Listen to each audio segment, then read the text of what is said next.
తర్వాత but we like మీరొచ్చే టైంలో ఏదైతే చూపిచ్చారో అగ్రెషన్ వి థాట్ అది ఇంకా కంటిన్యూ అయ్యుంటే అంటే ఫస్ట్ నుంచి ఉంటే బావుండనిపించింది. So, how is your feeling first ఎలా అనిపిస్తుంది? బావుంది. ఆ 1 వీక్ అసల నిజంగా 1 వీక్ అయిందా అన్నట్టు అనిపిస్తోంది. Journey was beautiful. ఆ 1 వీక్ ఇట్టే ఎలా గడిచిపోయిందో అర్థం కాలేదు. కాకపోతే కొంచెం కొత్తగా, కొంచెం వింతగా 24 అవర్స్ మనని కెమెరాలు ఫాలో అవుతూ అదొక ఒక ఒక వెరైటీ ప్రపంచం చందు. ఓకే.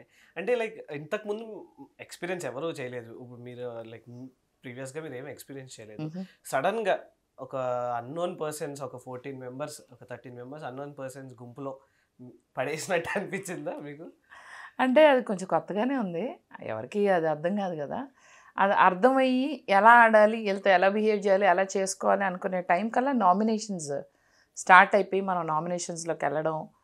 ఇంకా యాస్ యూ నో నా రియల్ మీని చూపించాను లాస్ట్ 3 డేస్‌లో.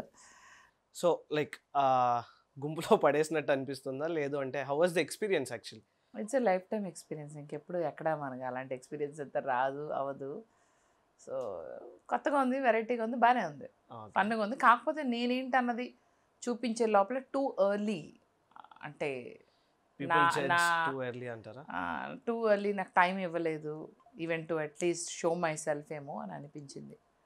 సో, యాక్చువల్లీ ఈ జర్నీ అండ్ ఈ 'బిగ్ బాస్‌ది' కొంచెం ముందుకు తీసుకెళ్తే ఆహా! ఎలా అక్క నార్మల్‌గా 'బిగ్ బాస్' జర్నీ ఎలా స్టార్ట్ అయింది యాక్చువల్లీ?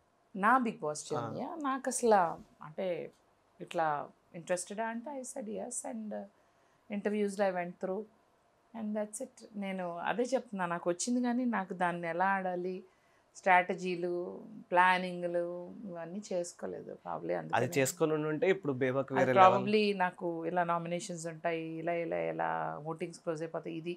ఇవన్నీ తెలుసుంటే బావుండేదేమో.